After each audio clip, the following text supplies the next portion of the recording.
Welcome back. You're watching France 24. Coming up at the opening of the NATO summit in London, Emmanuel Macron stands by his warning that NATO is experiencing brain death, highlighting differences over the definition of terrorism, a swipe at Turkey and its offensive against Syria's Kurds.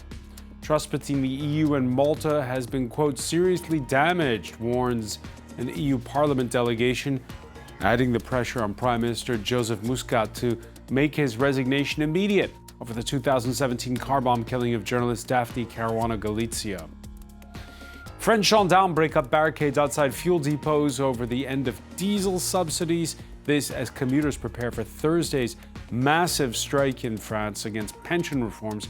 Nearly all metro lines will be shut here in Paris. After the news, it'll be the France 24 debate. It may be celebrating its 70th, but does NATO have a future? We're going to be delving into the differences between Donald Trump and his European partners over money, priority, and Turkey, whose president has threatened to veto support for Poland and the Baltic states if they don't support his intervention against the Kurds in Syria. Your reactions on Facebook and on Twitter, the hashtag F24Debate.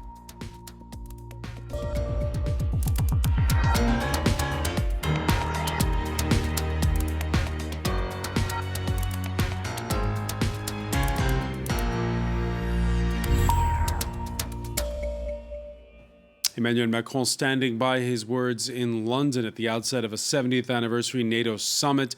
The French president taking a swipe at Turkey over its intervention against Syrian Kurdish militias as he sat down alongside Donald Trump, who earlier in the day had taken exception to the French president's remarks that NATO was experiencing brain death over its lack of common purpose.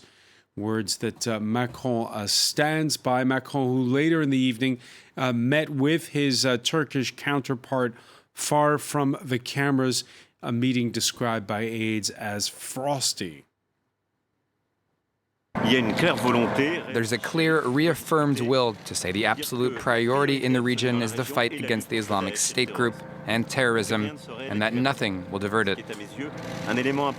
It's an important element of our work together in the coalition, but also a priority that we give ourselves. The second point is continuing to coordinate and work together when it comes to refugees. As you know, Turkey has many refugees because of the Syrian crisis. On this, we want to continue and intensify cooperation that's already existed over the last few years. In Malta, mounting pressure on the Prime Minister to bring forth his resignation. Joseph Muscat announced Sunday he'd be stepping down over the 2017 car bombing of investigative journalist Daphne Caruana Galizia. This after revelations that could lead to criminal charges against Muscat's inner circle. Not soon enough, say protesters. They've been gathering every evening in the capital, Valletta, a sentiment echoed by a visiting delegation from the European Parliament. This is not just between the Prime Minister and the Maltese people. This is also between Malta and the European Union. Cooperation within the European Union is based on trust, and I think it is very evident to everybody that that trust has been very seriously damaged. We'll see what we hear in the next day and a half, but I'm not coming out of this meeting with more confidence, I have to say. Here in France, preparations in full swing for Thursday's massive strike against pension reform. The national rail carrier, the SNCF, says 90% of high-speed TGV trains are cancelled for the 5th. At the Paris metro stations, it's going to be a lot of shut doors, with most lines that will be closed. 16 Eurostar trains between Paris and London have already been scrapped, according to its website. Now, while this is happening, French gendarmes before dawn breaking up barricades that had been put outside oil fuel depots, protesters angry over the end of diesel subsidies. It's a familiar scene in parts of northwestern France. Shortages at the fuel pump. There's no gas. Did you try? I tried. There you go. I'm going back home and I'll have to deal with it. I have no gas left. I really need it. It's kind of ridiculous. How are we supposed to go to work without gas? The troubles are the product of blockades outside fuel depots, largely in the country's west. While 3 were lifted on Tuesday, including 1 after a police intervention, 2 storage centers remain under blockade. While no official figures exist, one website has put together a map of filling stations that are affected.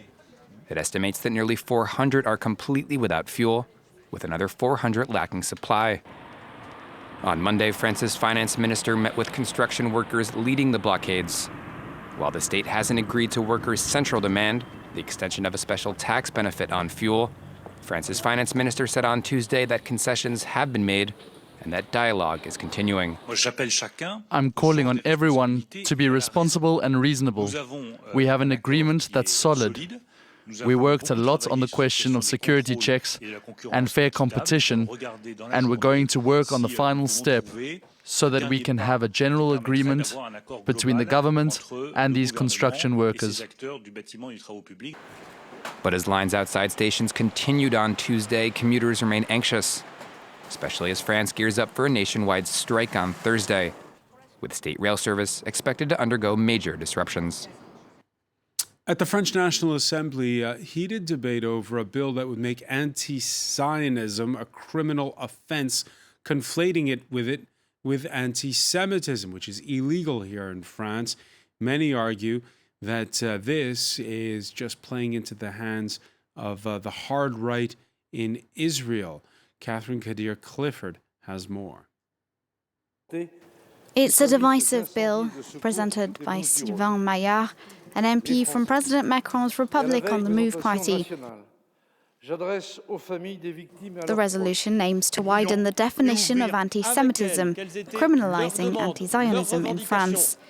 In an editorial for Le Monde newspaper, 127 Jewish academics called on MPs to oppose the bill during Tuesday's vote. They warn it could restrict freedom of expression. Everybody's against anti-Semitism among those who signed the statement, of course, but when you extend it to criticism, certain types of criticism of the state of Israel, then you're going very far afield and you're including in the definition forms of opposition to the policies of the state of Israel that are part of free speech and part of ordinary democratic life, especially when Israel is not conducting itself in a very democratic way.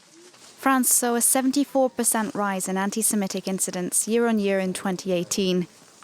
The bill was proposed in the wake of a high-profile incident back in February. On the sidelines of a yellow vest protest, French philosopher Alain Finkielkraut was targeted with anti-Semitic slurs. In a speech 4 days later, President Macron vowed that France would recognize anti-Zionism as a form of anti-Semitism. Anti-Zionism is one of the modern forms of anti-Semitism. That's why I confirmed that France, which, as you remember, endorsed it in September with its European partners, will put in place the definition of anti-Semitism adopted by the International Holocaust Remembrance Alliance. The US, Germany, and the UK are among many countries to have adopted the IHRA definition.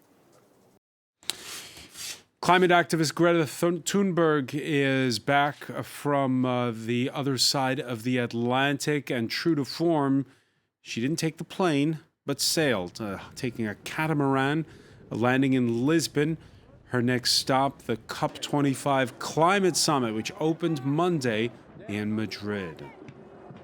We will continue the fight there to make sure that within those walls, the voices of the people are being heard, and that the voices of the future generations are being heard, and that the voices from the people, especially from the global south, are being heard.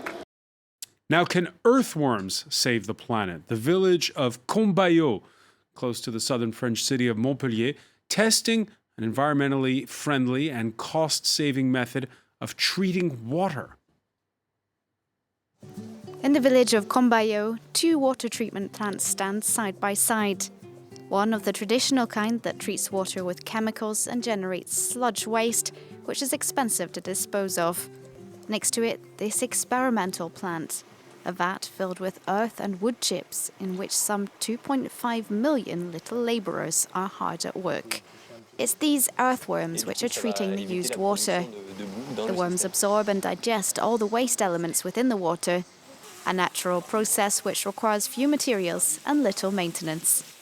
It's something relatively simple, which doesn't need many pumps or use much energy, doesn't take up much space. We water it, and we gather the water that runs through, like when we filter a coffee. And in this way, we get rid of the majority of classic pollutants that we find in water treatment plants. It's saving the village a considerable sum, 50,000 euros a year. A delegation has travelled from the Bordeaux region to meet Combayau's mayor and find out about building a similar plant in their own village. Despite its success, the technique is not yet being used elsewhere in France. The man who designed the station says there's no financial interest for the water treatment industry to develop these plants. Water treatment is a major business, and we don't produce sludge, so it probably wouldn't bring business to big companies. The mayor says government services are standing in his way of switching to 100% ecological methods.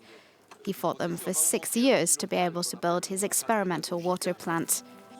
He now has a new project, using the water from the plant to irrigate the nearby vines, a practice which is currently banned, but which could prove useful in the face of global warming.